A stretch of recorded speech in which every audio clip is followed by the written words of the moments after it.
Core temperature critical. Plasma cascade in 3 minutes. The ship's automated voice was the only calm thing on the bridge of the Starlit Wanderer. Captain Xylar's 4 hands flew across the navigation console, his scales flashing a terrified, erratic blue. Eject the drive. Eject it now, or it's going to vaporize us. Manual overrides are fused, Captain, his chief engineer shrieked, his antennae plastered flat against his skull. The pressure valve in the containment chamber is jammed tight. We can't vent the core, and we can't drop it. We are dead. Xylar squeezed his primary eyes shut. The nearest habitable moon was 3 weeks away. The escape pods wouldn't make it. He opened his mouth to give the order to abandon ship anyway, to at least let his crew die trying. Then a heavy metallic clank echoed across the deck. Cancel the ejection. A deep, gravelly voice rumbled over the alarms. I'll pop the valve. Xylar spun around. It was the human, Miller. He was dragging a solid steel breaker bar across the deck plates, already halfway zipped into a battered, heavy-duty EVA suit. Miller, are you insane? Xylar gasped. The ambient temperature in the containment corridor is pushing 200 degrees Celsius.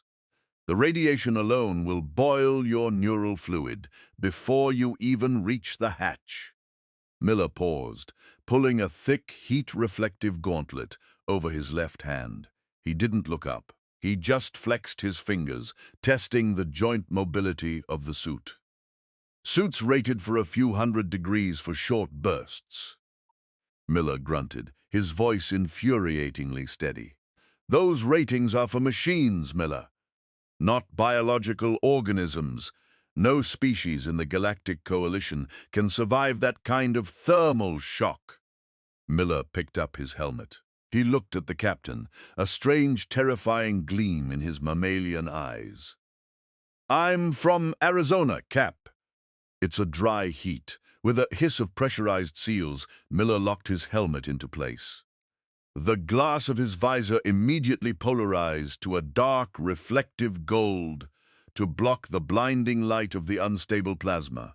To the alien crew, the containment chamber was a coffin. It was an environment so hostile that even their autonomous drones had melted into slag trying to reach the valve.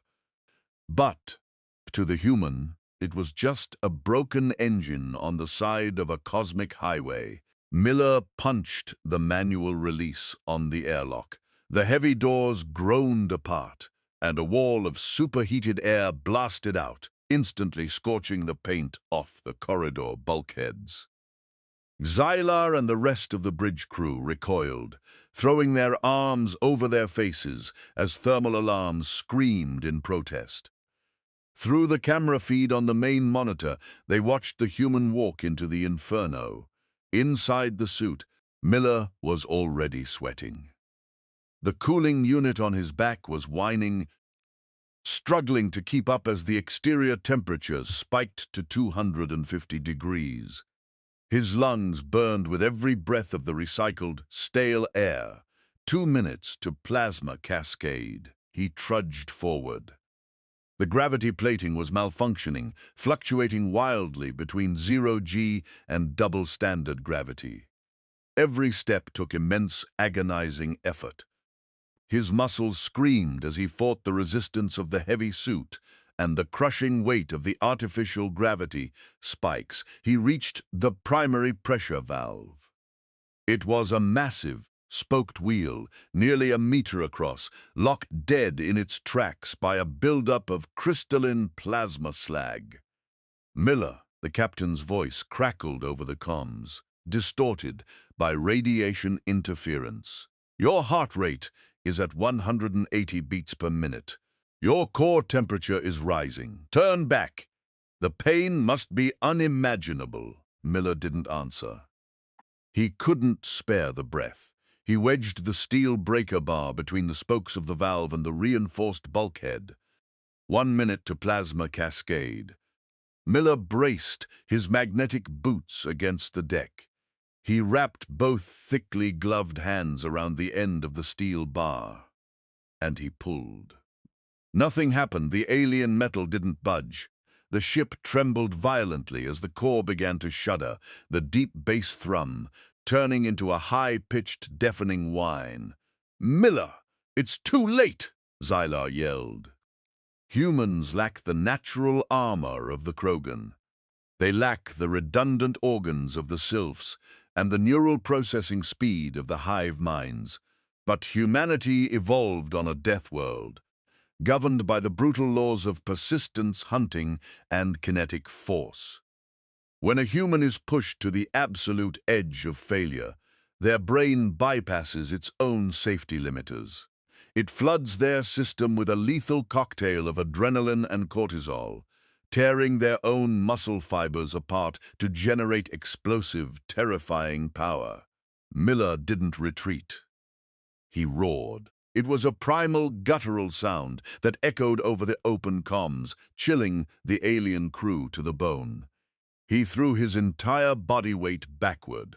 The heavy EVA suit groaned under the strain. The steel breaker bar actually began to bend, bowing outward under the sheer kinetic force of a desperate human. For 3 agonizing seconds, it was a stalemate between alien engineering and human stubbornness. Then, with a deafening crack that sounded like a gunshot, the crystalline slag shattered. The valves spun freely. The blinding purple light bleeding from the core instantly dimmed to a cool, stable blue. The deck stopped vibrating. On the bridge, the crew stared at the monitors in absolute, stunned silence. The thermal alarms fell quiet. Core stabilized, the ship's AI announced, its synthetic voice entirely unbothered by the miracle that had just occurred. Plasma cascade averted. A long, heavy minute passed. Then the heavy clunking of magnetic boots echoed through the corridor. The airlock doors hissed open. Miller stepped out. His suit was scorched black. The outer layer of thermal plating was visibly warping and smoking in the cooler air of the corridor. He reached up, his hands shaking slightly, and popped the seals on his helmet. He pulled it off, tossing it onto a nearby console. His face was flushed crimson. His hair was plastered to his forehead with sweat. He looked exhausted, battered, and entirely mortal. Captain Xylar slowly stepped forward, his eyes wide, with a mixture of reverence and absolute terror. "By the ancestors, Miller, how?" No creature in the galaxy has the biological density to exert that kind of leverage in those conditions. Miller wiped the sweat from his eyes with a scorched gauntlet. He looked at the bent piece of steel he was still holding in his left hand, then looked up at the captain. He offered a tired, lopsided grin.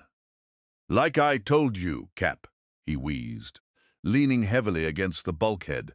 "Just needed a bigger wrench. Now, who's got a cold beer?"